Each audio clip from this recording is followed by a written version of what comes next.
Welcome everyone to another video. আমরা আমাদের previous ক্লাসে শিখেছি নাউন কাকে বলে এবং কিভাবে ইজিলি আমরা পাঁচটা নাউনকে আইডেন্টিফাই করতে পারি। আজ আমরা দেখব আর্টিকেল কাকে বলে, কত প্রকার কি কি, এবং ইউজ অফ ইনডিফিনিট আর্টিকেল।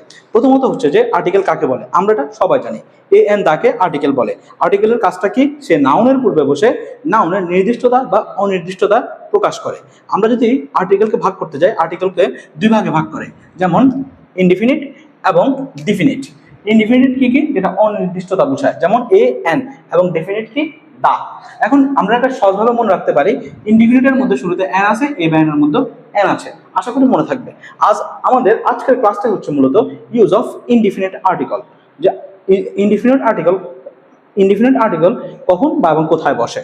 আমাদের ইনডিফিনিট আর্টিকেলের রুলস যদি বলি, দ্য মোস্ট ইম্পর্টেন্ট রুলস যেটা আমাদের মনে রাখতে হবে, এ বা এন সিঙ্গুলার কমন নাউনের পূর্বে বসে।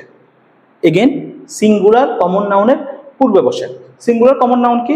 যেমন ধরো a teacher, a boy, a student, a worker, তথা একটা নাউন দিয়ে যখন পুরো জাতটাকে বোঝায় সেটাকে আমরা বলতেছি কমন নাউন। যখন একজন ব্যক্তি অথবা একটি বস্তু ওই নাউনের পার্ট, তখন তার পূর্বে এ বা এন বসে। তো আমাদের ফার্স্ট রুলস হচ্ছে সিঙ্গুলার কমন নাউনের পূর্বে এ বা এন বসবে।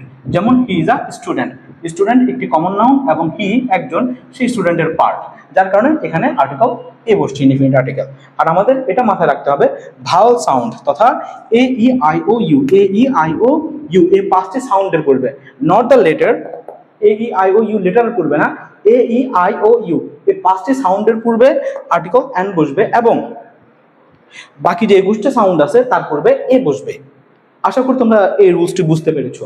দেন দ্য নেক্সট ওয়ান ইজ ভাওয়ালের মধ্যে ইউ সাউন্ড। ভাওয়ালের মধ্যে ইউ যখন ইউ সাউন্ড করবে, যেমন আমরা যদি বলি ইউনিভার্সিটি, ইউনিক, ইউরোপিয়ান, এই টাইপের সাউন্ড করবে, তখন তার আগে এন না বসে আমরা সেখানে ই বসাবো। এবং ও দিয়ে শুরু হওয়া সত্ত্বেও যখন কোনো ওয়ার্ড ওয়া সাউন্ড করবে, একটাই শব্দ আছে যেমন ওয়ান, তখন তার আগেও আমরা এন না দিয়ে আমরা সেখানে এ দিব, তথা ইউ এবং ওয়া এই দুটি সাউন্ডের পর এন দিতে পারবো না, আমরা সেখানে এ দিতে হবে। The next one is H sound. আমরা কিন্তু এইচের দুইটা সাউন্ড খেয়াল করি। যেমন যদি বলি ঘোড়া, ইংলিশ কি? তুমি বলবে হর্স। আমি যদি তোমাকে বলি 1 ঘন্টা, সেটা ইংলিশ কি? 1 আওয়ার। দুটাই কিন্তু এইচের পরে ও আছে। এক জায়গায় আমরা এইচ সাউন্ড আছে, এক জায়গায় এইচ সাউন্ডটা সাইলেন্ট আছে। যেখানে এইচ সাউন্ডটা সাইলেন্ট থাকবে তথা ও ভাওয়াল সাউন্ড দিয়ে শুরু হচ্ছে, সেখানে আমরা বসাবো এন। যেমন দেখো আওয়ার, যেমন দেখো অনেস্ট ম্যান, আমরা সেখানে কি দিব? এন দিব, কনসোনেন্ট দিয়ে শুরু হওয়া সত্ত্বেও। কিন্তু যখন এইচটা সাউন্ড করবে, যেমন হিস্টোরিয়ান, হর্স, এই টাইপের ওয়ার্ডগুলোতে আমরা সেখানে এ দিব। আই হোপ সো তোমরা বুঝতে পেরেছো। তথা এইচ সাউন্ড করলেই এ, সাউন্ড না করলেই এন। আমাদের 4 নাম্বার রুলসটি হচ্ছে সংক্ষিপ্ত শব্দের আগে যদি গ্যাপ থাকে, আমাদের সেখানে আর্টিকেল বসাতে খেয়াল করতে হবে আমাদের প্রথম লেটারের সাউন্ডের উপর। তথা তুমি যদি খেয়াল করো এমবিবিএস, এমবিবিএস, আমাদের প্রথম লেটারটা কি? এম। প্রথম লেটারটা কি? এম। তাহলে প্রথম সাউন্ড কোনটি? এ। এ কি ভাওয়াল না কনসোনেন্ট? অবশ্যই একটি ভাওয়াল সাউন্ড, যার কারণে এখানে কি বসবে? এন বসবে। আর এমবিবিএস এর ফুল মিনিং তো আশা করি তোমরা জানো। আচ্ছা, না জানলে আমি বলতেছি, এম মা, বি হচ্ছে বাবা, বি হচ্ছে বেকার, এস হচ্ছে সন্তান, তথা এমবিবিএস মানে হচ্ছে মা বাবার বেকার সন্তান। ঠিক না? ঠিক রাগ করলা? আচ্ছা, বাদ দাও, জোকস অ্যাপার্ট। তারপর হচ্ছে সেকেন্ড, দেখো আমাদের বি এ, বি এ। তো বি সাউন্ডের এটা কিভাবে সাউন্ড করতেছে? যেমন ধরো ব যোগ রশ্মিকে সমান কি হয়েছে? এখানে বি হয়েছে। তাহলে এটা কি বি কি ব কি ভাওয়াল সাউন্ড না কনসোনেন্ট সাউন্ড?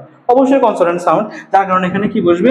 এ বসবে। এখন তুমি প্রশ্ন করতে পারো, স্যার আমি কিভাবে মনে রাখবো কোন কোন সংক্ষিপ্ত শব্দের বা কোন কোন সংক্ষিপ্ত অক্ষরের আগে এন বসবে, কোথায় এ বসবে?